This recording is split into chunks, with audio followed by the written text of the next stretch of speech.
प्रियजनों, प्रभु का वचन आज हमसे बातें करना चाहता है। अब प्रभु हमसे पूछता है, क्या तुम चाहते हो कि मैं तुम्हें आशीष प्रदान करूं?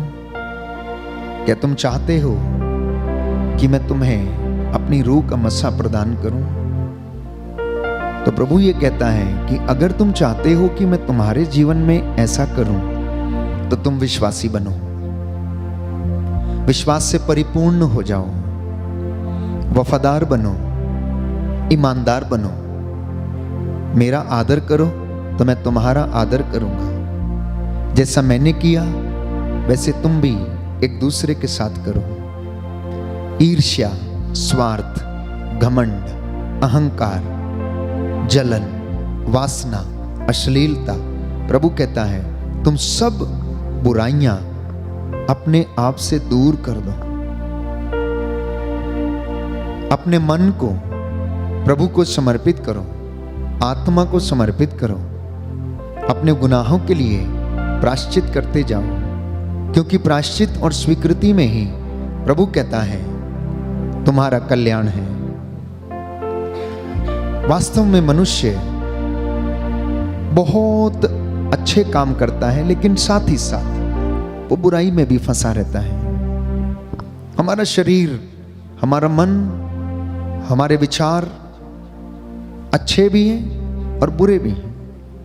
हम भलाई भी करते हैं और अच्छाई भी करते हैं।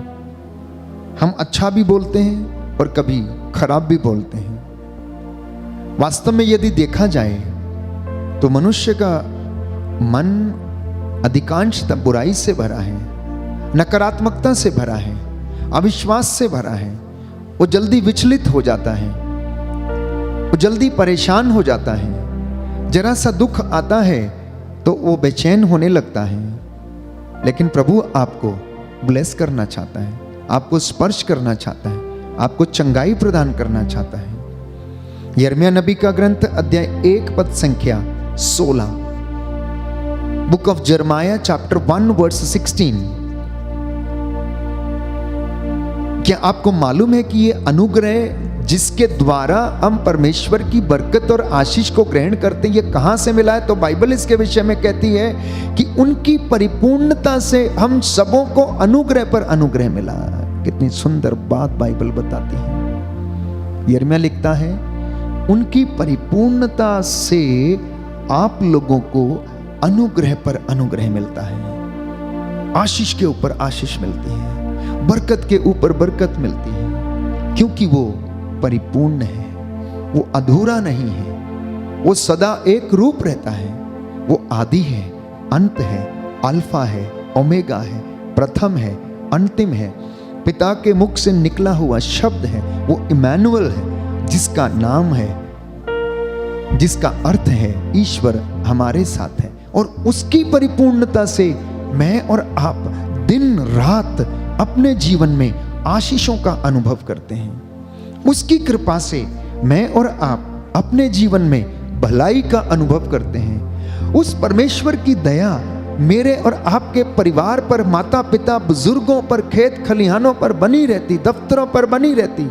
अन्यथा हम लोग कुछ भी नहीं है, अन्यथा हम लोग कुछ भी नहीं है। तो प्रभु ये कहता है मुझे उनकी भलाई करने में प्रसन्नता होगी, मुझे इनकी भलाई करने में प्रसन्नता होगी। यिर्मयाह नबी का ग्रंथ अध्याय 32 पद संख्या 41 खोल के पढ़िए। जिनके पास बाइबल है आप खोल के पढ़िए। यह सुंदर वचन आपने शायद कभी ना पढ़ा हो, कभी ना सुना हो।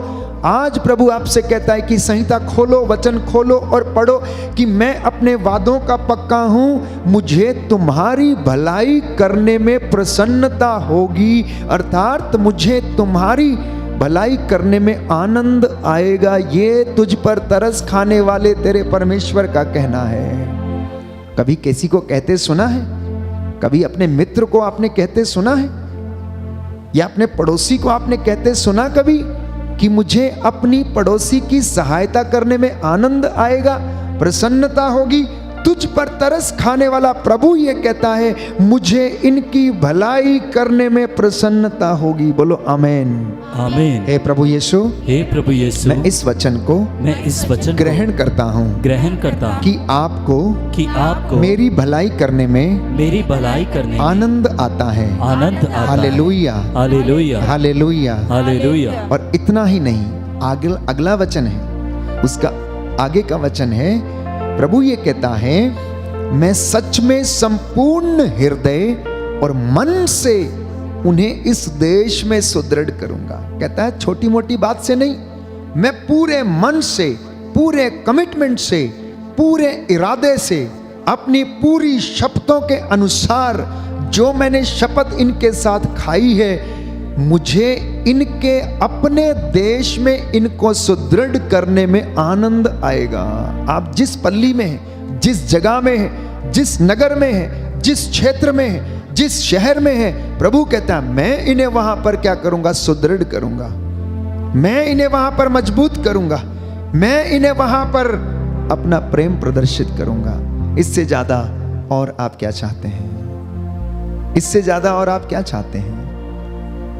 कि वो परमेश्वर जिसने मनुष्य को बनाया, धरती को सजाया, संवारा, उसके शब्द मात्र से ये धरती बन गई, वो परमेश्वर कहता है मुझे मेरे इन बेटे बेटियों की भलाई करने में आनंद आता है, प्रसन्नता होगी, और मैं इन्हें इनके देश में, आपके अपने देश में, आपकी अपनी पल्ली में, आपके अपने शहर में, जहां पर आप निवास करते हैं, कहता मैं सुदृढ़ करूंगा। इसलिए स्तोत्रकार कहता है कि हे प्रभु तू ऐसा कर सकता है क्योंकि तू भला है। तेरी भलाई अनंत काल तक बनी रहती है। प्रभु अपने भक्तों के प्रति तू दयालु है, स्तोत्रकार कहता है। साम नंबर 31 वर्स 20, भजन संहिता 31 पद संख्या 20। स्तोत्रकार प्रभु की प्रशंसा करता ये कहते हुए कि प्रभु तू अपने भक्तों के प्रति दयालु है, इसलिए तुझे इनकी भलाई करने में क्या आता है? आनंद आता है, प्रसन्नता होती है। मैं इस बात को अंगीकार करता हूं। मैं इस बात को स्तोत्रकार कहता है अंगीकार करता हूं। मैं इस बात का साक्ष्य देता हूं। एजेकियल नबी के ग्रंथ में अध्याय 34 पद संख्या 26। मैं आपको क्यों ये सब बातें प्रभु की ओर से बताता हूं, वचन ज्यादा से ज्यादा सुनाता हूं, ताकि आप प्रभु के वचन पर भरोसा करें, इधर उधर लोगों के पीछे ना भागें जो आपको लोक लुभावन सपने दिखाते हैं और अनेक प्रकार की बातें दिखाकर आपका मन बेचैन करते हैं, विचलित करते हैं। प्यारे भाई और बहनों, वचन को जानना और सुनना और समझना, वचन आपको कल्याण करेगा। वचन के द्वारा आपका कल्याण हो जाएगा। कोई आपका कल्याण नहीं करेगा, सब आपको लूटने वाले मिलेंगे, आपका पैसा लूटने वाले हैं। भाई 2000 देना, भाई 5000 लाना, भाई 10,000 लाना, तो तेरा कल्याण हो जाएगा। कुछ नहीं होगा तेरा कल्याण, बल्कि बदतर हो जाएगा। इसलिए वचन सुनना, वचन तेरा कल्याण करेगा, क्योंकि इस वचन में प्यारे भाइयों और बहनों जीवन है। प्रभु ये वचन ये कहता है कि जो संहिता को नहीं जानता वो यीशु को नहीं जानता। One who has not read the Bible, he does not know Christ. जिस किसी व्यक्ति ने इस बाइबल को नहीं पढ़ा वो मसीह को नहीं जानता। वो झूठ बोलता है कि वो मसीह को प्यार करता है, मैं उपवास करता हूं। अगर कोई अपने धर्मशास्त्र को नहीं जानता तो वो अपने ईश्वर को नहीं जानता। सिंपल और साधारण सी बात है। The ignorance of the word of God is the ignorance of Christ. Ignorance of word of God is the ignorance of Christ. इसलिए इन वचनों को बार बार आप सुनना, समझना और पढ़ना और अपने जहन में डाल कर रख लेना, अपने कन्नी से बांध के रखना, अपने पल्ले से बांध के रखना कि वो प्रभु जो आप पर तरस खाता है। प्यारे भाइयों और बहनों, my dear brothers and sisters in Christ Jesus, जो आप पर तरस खाता है वो कहता है मुझे इनकी भलाई करने में आनंद आता है। मार्कुस, तेरी भलाई करने में मुझे आनंद आता है। पीटर, तेरी भलाई करने में मुझे आनंद आता है। अंजला, तेरी भलाई करने में मुझे आनंद आता है। सैमसन, तेरी भलाई करने में मुझे आनंद आता है। फ्रेडी, तेरी भलाई करने में मुझे आनंद आता है। नाम ले लेकर पुकारता है, एक एक का नाम लेकर प्यारे भाइयों और बहनों, वो प्रभु कहता है। इसलिए एजेकियल नबी का ग्रंथ अध्याय 34 पद संख्या 26 मैं आपके लिए पढ़ रहा था कि परमेश्वर आपको ब्लेस करता है। जानते हैं क्यों? ताकि आप दूसरों को ब्लेस कर सकें। परमेश्वर आपको बरकत देता है इसलिए ताकि आप भी उसके नाम पर दूसरों को बरकत दे सकें। और यह बरकत अपने तक सीमित नहीं रखना। आपको इसलिए ब्लेस किया गया है, आपको इसलिए आशीष दी गई ताकि आप भी दूसरों को आशीष दे सकें, उन्हें श्राप नहीं। और ये आशीष एक व्यक्ति से दूसरे व्यक्ति तक, दूसरे व्यक्ति से तीसरे व्यक्ति तक पास ऑन की जा सकती। ये आशीष एक व्यक्ति से दूसरे व्यक्ति तक, दूसरे व्यक्ति से तीसरे व्यक्ति तक पास ऑन की जा सकती, अर्थात दी जा सकती है। उत्पत्ति ग्रंथ अध्याय 25 पद संख्या 11। जो आशीर्वाद धार्मिकता के कारण इब्राहिम को मिला था जब वो मर रहा था, मरते समय वही आशीर्वाद उसने अपने बेटे इसहाक को दे दिया। और इसहाक ने वही आशीर्वाद अपने बेटे को दिया। प्यारे भाइयों और बहनों, याकूब को उसने आशीर्वाद दिया। और वही आशीर्वाद याकूब के द्वारा इज़राइल को मिला, क्योंकि इज़राइल का दूसरा नाम याकूब था। याकूब था, इज़राइल का दूसरा नाम याकूब था। आपको मालूम है कि एक फरिश्ते के साथ याकूब ने युद्ध किया। याकूब ने जब युद्ध किया, पूरी रात वो लड़ता रहा। लड़ने के बाद जब वो उसको नहीं हरा पाया तो उसने कहा, मैं जा रहा हूं, मेरे जाने का समय आ गया। बोला, नहीं, मैं तुझे जाने नहीं दूंगा जब तक तू मुझे आशीर्वाद नहीं देगा, तब तक मैं तुझे जाने नहीं दूंगा। और उसने पकड़ लिया, उसका युद्ध होता रहा। तो उसने कहा, जा फिर, आज के बाद तू याकूब नहीं, तू आज के बाद इज़राइल कहलाएगा। आज के बाद तेरा नाम इज़राइल होगा। इसलिए वो आशीर्वाद याकूब के जरिए इज़राइल के ऊपर आन पड़ा, और वही आशीर्वाद इज़राइल के ऊपर, अर्थात आप लोगों के ऊपर, चुने हुए प्रजा के ऊपर वो आशीर्वाद आन पड़ा है। So therefore God's blessings can be passed on to generation.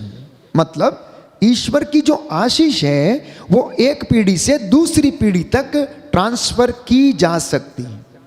अगर घर का बड़ा बूढ़ा धार्मिक व्यक्ति है, प्रभु के मार्ग पर चलता है, कभी पाप नहीं करता, वो हमेशा प्रभु को प्रसन्न करता है, तो जो आशीर्वाद उसके ऊपर है वो आशीर्वाद वो अपने परिवार में आने वाली पीढ़ियों को भी देता है।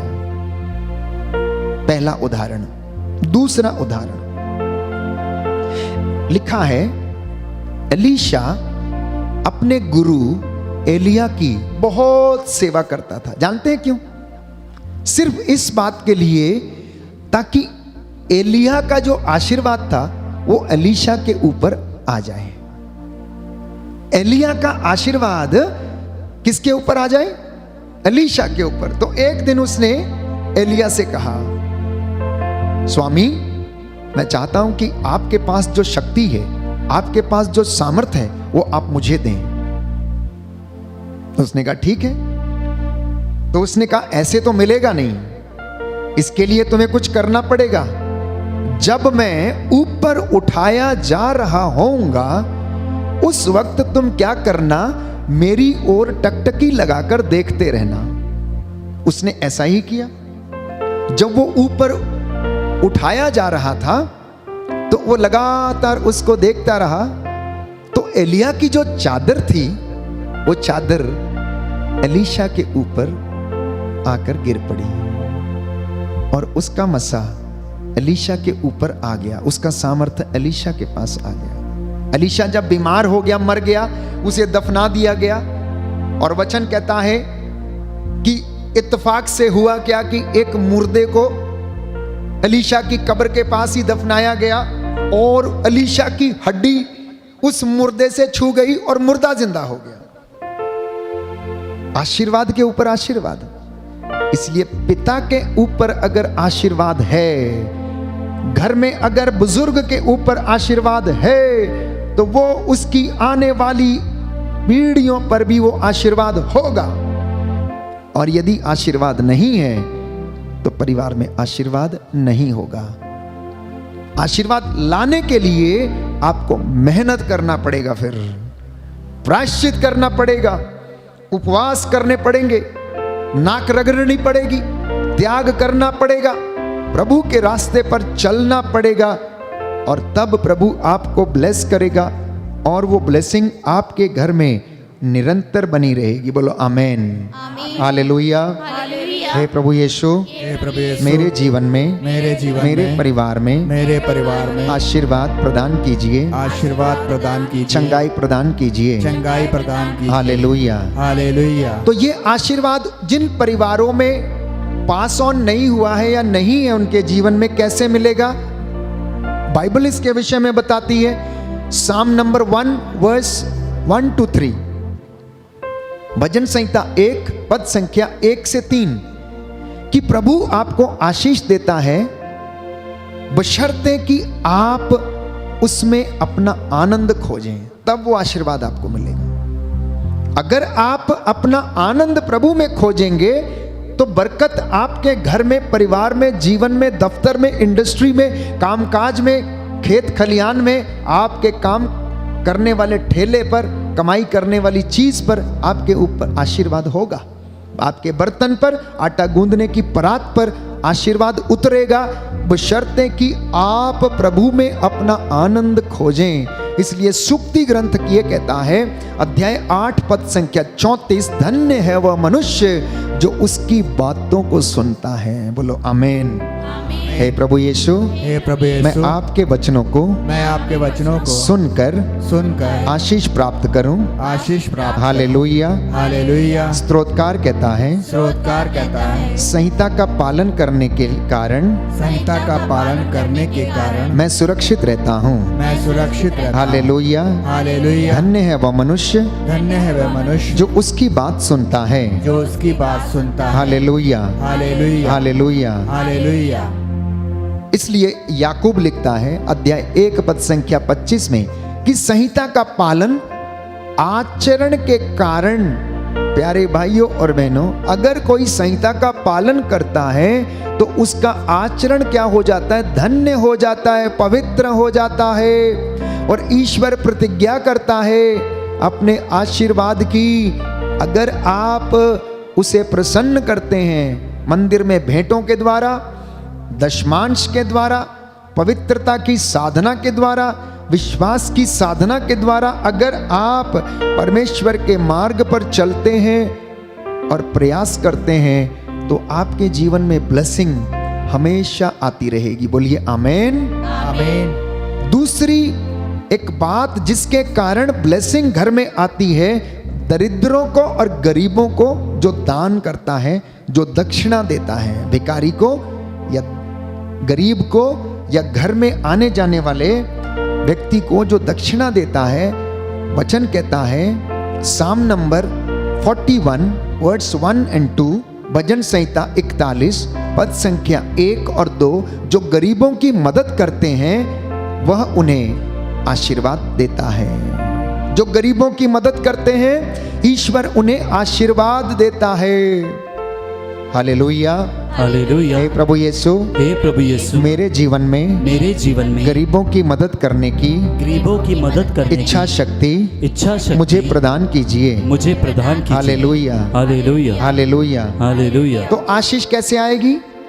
जो वचन को सुनता है वो धन्य है, उसके जीवन में आशीष आती है। दूसरी बात, जो गरीबों की मदद करता है ईश्वर उसे आशीर्वाद प्रदान करता है।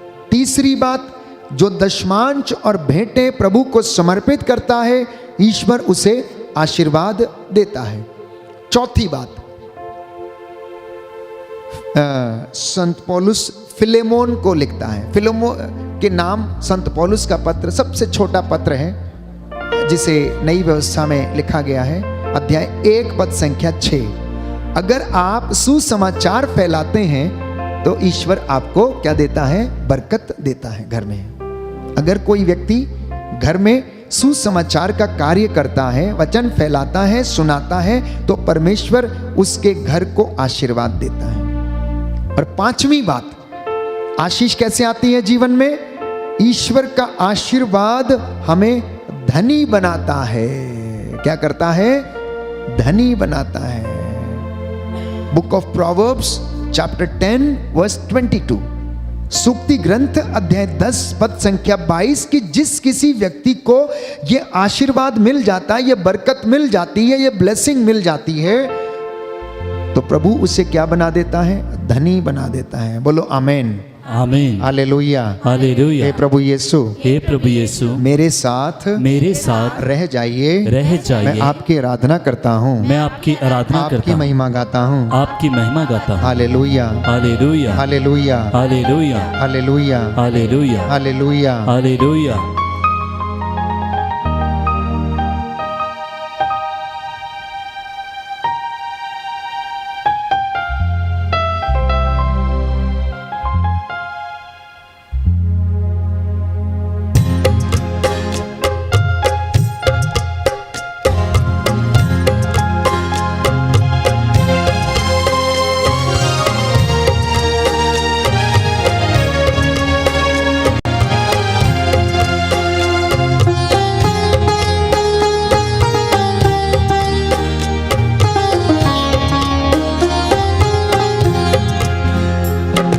साथ रहना प्रभु जी, सांझ हो रही है, राहों में अंधेरा फैल रहा है।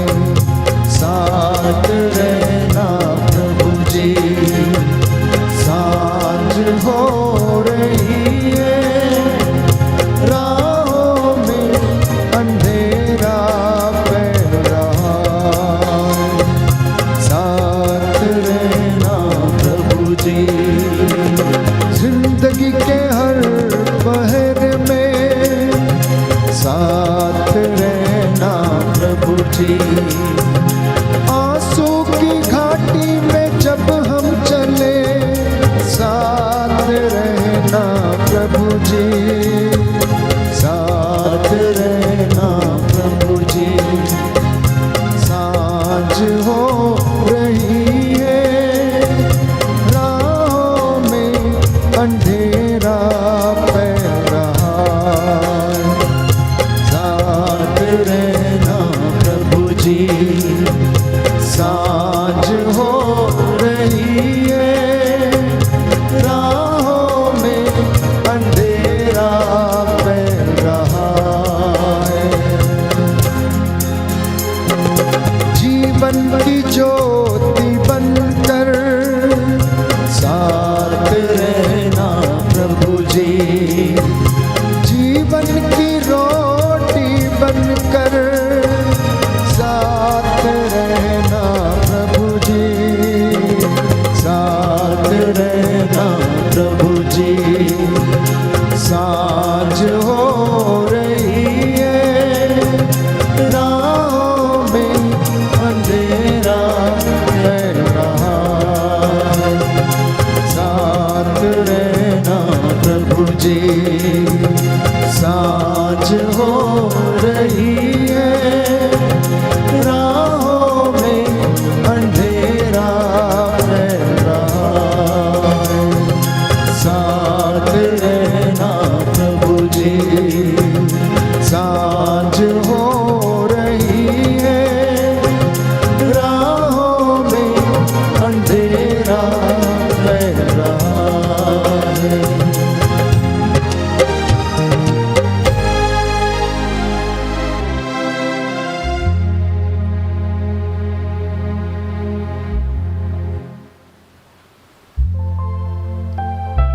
दूसरा कारण कि हमें वचन को क्यों सुनना और जानना चाहिए। बाइबल इसके विषय में कहती है, प्रकाशित वाक्य अध्याय 22 पद संख्या 11 और 12। Book of Revelations chapter 22 verse 11 and 12।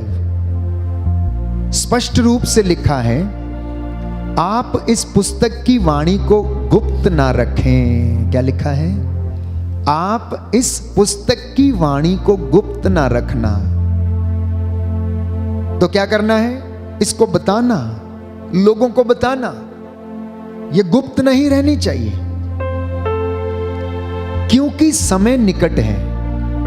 इस बीच अधर्मी अधर्म और पापी पाप करता जाए, लेकिन धर्मी व्यक्ति धार्मिक आचरण और संत पवित्रता की साधना करते जाए। प्रभु कहता है अंत समय निकट है, यह समय बुरा है।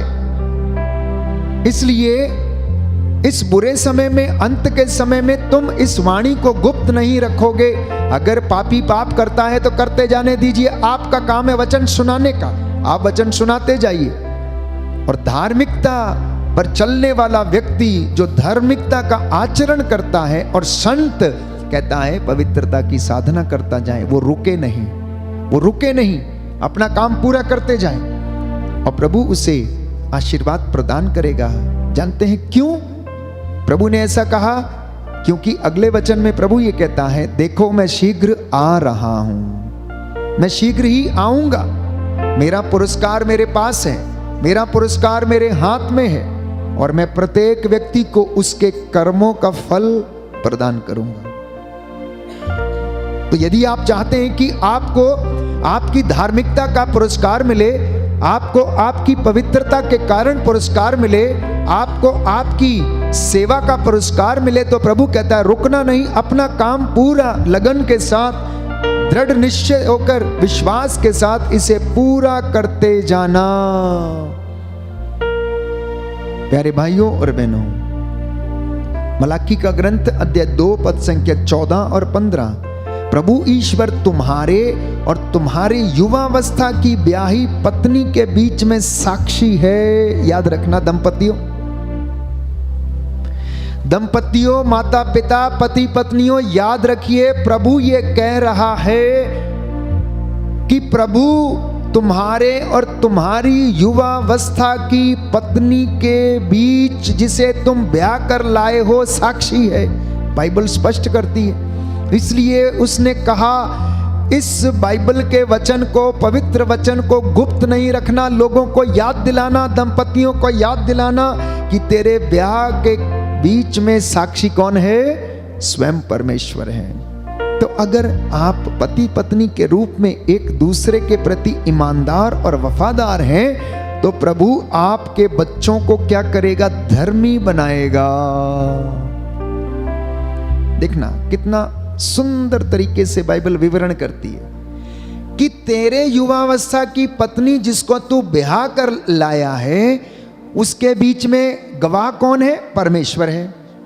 और अगर तू अपने दाम्पत्य जीवन में वफादारी, ईमानदारी, धार्मिकता का, पवित्रता का आचरण करेगा, तो ईश्वर तेरे बच्चों को क्या बनाएगा? पवित्र बनाएगा, धर्मी बनाएगा, सदाचरण सिखाएगा और उन्हें विश्वास से अलग थलग नहीं होने देगा, उन्हें आशीर्वाद प्रदान करेगा। फिर से मैं वहीं पर लौट कर आता हूं कि उन्हें आशीर्वाद देगा,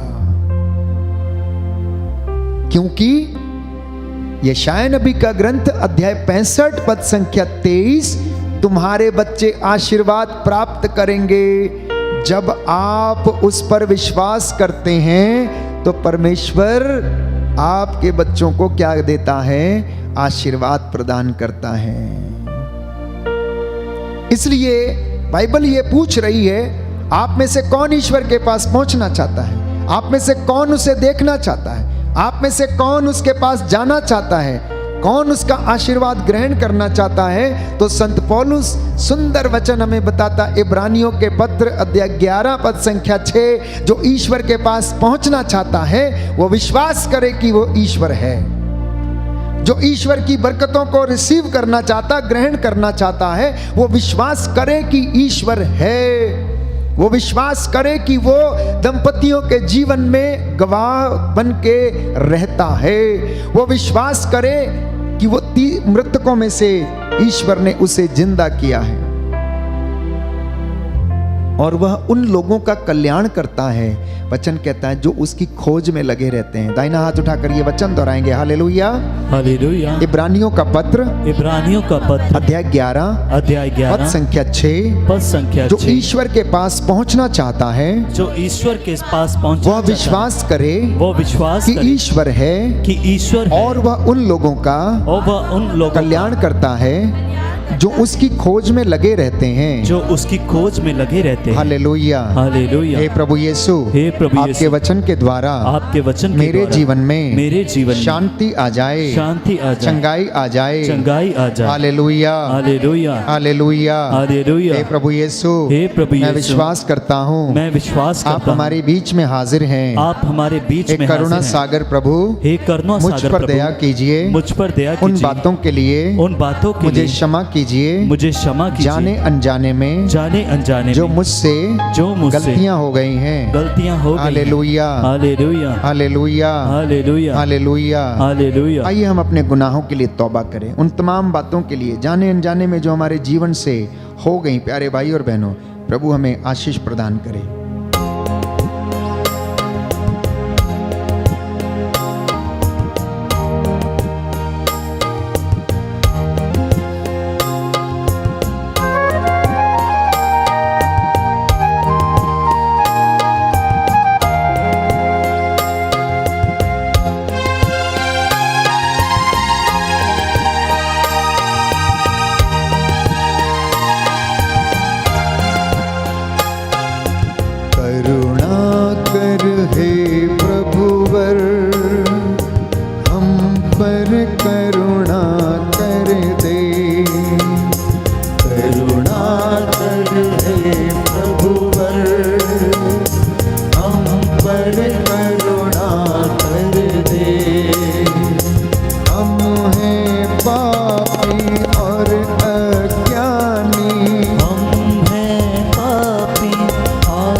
कितने लोगों ने प्रभु को ठुकराया, विश्वास में पूरे नहीं हैं, पवित्रता का जीवन बिताने में असमर्थ हैं, अपने गुनाहों के लिए तौबा करते, जो कभी कभार अपने जीवन से भटक गए, अनेक प्रकार की बुराइयों में फंस गए, अनेक प्रकार के जग जंजाल में फंसे रहे, परमेश्वर से दूर रहे। प्रभु आप लोगों को आशीष और चंगाई प्रदान करें, आप लोगों को क्षमा करें, आपके जीवन में आपको अपने आशीर्वाद से भर दे। पवित्र आत्मा आप लोगों पर उतरे और आप लोगों को चंगाई प्रदान करे। आप निराश ना हो, आपको वो आनंद प्रदान करे और उसका आनंद आपके जीवन में सदा बना रहे। आप जहाँ पर काम करते हैं, जिस दफ्तर में, जिस जगह पर आप काम करते हैं, उस जगह पर प्रभु के फरिश्ते आपका संरक्षण प्रदान करें, आत्मा आपकी अगुवाई करे और आपको हर एक परेशानी से, हर एक चिंता से बचा के रखे। मैं हूँ रोगी और दुर्बल हूँ, मैं हूँ रोगी और दुर्बल हूँ, चंगा कर दो, पाप क्षमा दो, चंगा कर दो, पाप क्षमा दो, करुणा कर हे प्रभु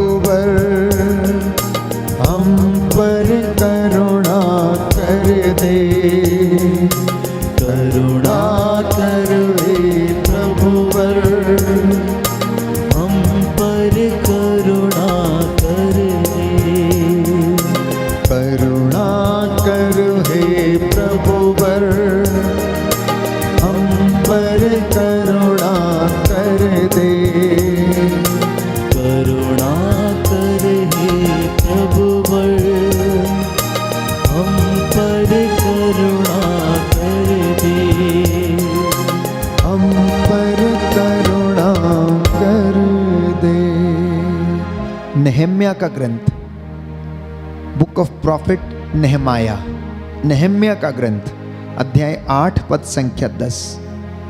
यह दिन हमारे प्रभु के लिए पवित्र है, क्योंकि प्रभु के आनंद में तुम्हारा बल है। Hallelujah, hallelujah. हे प्रभु यीशु, हे प्रभु यीशु, आपके आनंद में आपके आनंद हमारा में बल है, हमारा बल है। Hallelujah, hallelujah, hallelujah, hallelujah. तो प्रभु का आनंद ही आपका बल है और कोई दूसरी चीज नहीं। और ये आनंद आपको कैसे मिलता है? प्यारे भाइयों और बहनों, कई हृदय जो शोक से भरे हुए हैं, संतप्त हैं, आज जिनके घरों से कोई प्रियजना चल बसा है, वे शोक संतप्त हृदयों को दिलासा देने के लिए एकमात्र उपाय प्रभु यीशु है। एकमात्र व्यक्ति अगर कोई उनको आनंद प्रदान कर सकता है तो प्यारे भाइयों और बहनों, वो है हमारा प्रभु यीशु। ये आनंद आता कहां से है? ये आनंद आपको मिलता कहां से? ये आनंद यीशु को कहां से मिला? देखिए, यीशु क्रूस जोड़ रहे थे, उन्हें मारा जा रहा था, उनको कोड़े लगाए जा रहे थे, उनके ऊपर थूका जा रहा था, उनकी दाढ़ी नोची जा रही थी, लेकिन वो क्या थे? वो फिर भी सब कुछ सहन कर रहे थे। जानते हैं क्यों? उन्होंने मौत की ओर नहीं देखा, उन्होंने कोड़ों की ओर नहीं देखा, उन्होंने शर्म को महसूस नहीं किया, उन्होंने क्रूस की ओर नहीं देखा, लेकिन उनकी आंखें कहां पर लगी हुई थी? पिता परमेश्वर के सिंहासन के दाहिनी ओर, जो उनके लिए जगह तैयार रखी गई थी। उनकी आंखें उस आनंद को प्राप्त करने के लिए लगी हुई थी, इसलिए वो दुखी नहीं हुए। हालांकि मारा गया उनको, हालांकि उनको छेदा गया, हालांकि उनके साथ बड़ी क्रूरता का व्यवहार किया गया, लेकिन परमेश्वर के पुत्र यीशु मसीह ने उफ तक नहीं किया, गाली के बदले गाली नहीं दी, थप्पड़ के बदले थप्पड़ नहीं मारा, और वो सब कुछ सहन करते गए, आनंद का अनुभव करते गए। पिता ईश्वर के लिए वो मिलने के लिए तड़प रहे थे, वहां जाने के लिए, वही उसका आनंद था। परमेश्वर का आनंद ही उसके पुत्र का आनंद था प्यारे भाइयों और बहनों, क्योंकि वो उस सिंहासन को देख रहे थे जहां से उसको अनंत आनंद मिलने वाला था। इसलिए फिलिपियों को लिखते हुए संत पौलुस अध्याय 2 पद संख्या 9 और 10 में कहता है कि वह उस नाम की ओर देख रहा था जिस नाम के सामने हर एक घुटना झुकेगा, हर एक जुबान बोलेगी कि ईसा ही प्रभु है। पिता ने उसे वो नाम, सब नामों में सर्वश्रेष्ठ नाम यीशु को प्रदान किया। यीशु मसीह उस नाम की ओर देख रहा था, वहां से उसे आनंद मिल रहा था, वहां से उसे सामर्थ्य मिल रहा था, वहां से उसे विजय प्राप्त हो रही थी। इसलिए प्यारे भाई और बहनों, वो आनंदित था, हालांकि वो दुख भोग रहा था। तो प्रभु मुझे और आपको मुक्ति का मुकुट, उन्नति का मुकुट, आदर का मुकुट, सम्मान का मुकुट, महिमा का मुकुट और हर प्रकार के आदर सम्मान का मुकुट पहनाने के लिए अभी और इसी वक्त तैयार है, बशर्ते कि आप उसके साथ मिल जाएं और अपना आनंद उसमें खोजें। अपना आनंद किसी बाहरी चीज में नहीं, जुए में नहीं, नशे में नहीं, चोरी चकारी में नहीं, ईर्ष्या द्वेष घृणा लड़ाई झगड़े में नहीं, अनेक प्रकार के मिथ्यावादी वाद विवादों में अपना आनंद ना खोजें। अगर अपना आनंद खोजना है तो प्रभु में अपना आनंद खोजें और कहें कि प्रभु के आनंद में ही मेरा बल है। बोलिए आमेन, आमेन। दाहिना हाथ उठाकर दोहराएं, प्रभु के आनंद में मेरा बल है, प्रभु के आनंद में मेरा बल है। मैं जानता हूं कि मेरा रक्षक जीवित है, मैं जानता हूं कि मेरा रक्षक वो मेरी जीवित है। रक्षा करता है, वो मेरी रक्षा करता है, वो मुझे आदर का मुकुट प्रदान करेगा, वो मुझे आदर का मुकुट प्रदान महिमा करेगा, का मुकुट प्रदान करेगा, महिमा का मुकुट प्रदान उन्नति करेगा, का पुरस्कार देगा। उन्नति का पुरस्कार हालेलुया, देगा। Hallelujah, hallelujah, hallelujah. और इसके विषय में प्रभु आपसे वादा करता है, और वो वादा क्या है? जहां मैं हूं, जहां मैं हूं, कहता है प्रभु, कहता जहां मैं हूं वहां तुम भी रहोगे। क्या कहता है? जहां मैं हूं वहां तुम लोग भी रहोगे। अपनी समस्याओं पर दृष्टि न लगाएं। Don't look at your sufferings but look at the Lord. अपनी समस्याओं दुखों का आना जाना लगा रहेगा प्यारे भाइयों और बहनों। दुख जब तक आप जिंदा हैं आपके जीवन से अलग नहीं होंगे, लेकिन अगर हम इबादत करेंगे, प्रभु के वचन को सुनेंगे, प्रायश्चित करेंगे, उपवास करेंगे, तो इन दुखों को आप बड़े आनंद के साथ सहन कर पाएंगे। फर्क इतना ही है, क्योंकि दुख और सुख जीवन के जिंदगी के दो पहलू हैं, सिक्के के पहलू हैं। इनसे आप दूर नहीं जा सकते, आपको इनके साथ रहना है। लेकिन आपके दुख हल्के हो जाते हैं जब आप अपना आनंद परमेश्वर में खोजने की कोशिश करते हैं। जो व्यक्ति जुए में, नशे में आनंद खोजता है तो अपना शरीर बर्बाद कर लेता है, अपना पैसा, अपनी धन संपत्ति, अपना परिवार बर्बाद कर लेता है। तो प्रभु आपको पुरस्कार देगा, प्रशंसा के पात्र होंगे आप लोग। प्रभु में अपना आनंद खोजना और वो आपको नया जीवन प्रदान करेगा। बोलो आमीन आमीन। हे प्रभु यीशु, हे प्रभु यीशु, मैं तेरे पास आया हूँ, मैं तेरे पास आया हूँ। मुझ पर दया कर, मुझ पर दया कर, मुझ पर दया कर, मुझ पर दया मेरे कर, परिवार पर दया कर, मेरे परिवार पर दया तू कर। भला चरवाहा है, तू बड़ा चरवाहा, मुझे हरी चराइयों में ले चलता है, मुझे हरी चराइयों में ले चाहे चलता है। अंधेरी घाटी होकर, चाहे अंधेरी घाटी जाना होकर, क्यों ना पड़े, जाना क्यों ना मुझे पड़े। किसी अनिष्ट की शंका नहीं, मुझे किसी अनिष्ट की शंका क्योंकि तू नहीं, मेरे साथ रहता है, क्योंकि तू मेरे साथ तेरी रहता है। लाठी और तेरे सोटे पर मुझे भरोसा है। तेरी लाठी और तेरी सोटी पर मुझे भरोसा है। Hallelujah, hallelujah, hallelujah, hallelujah, hallelujah. Hallelujah.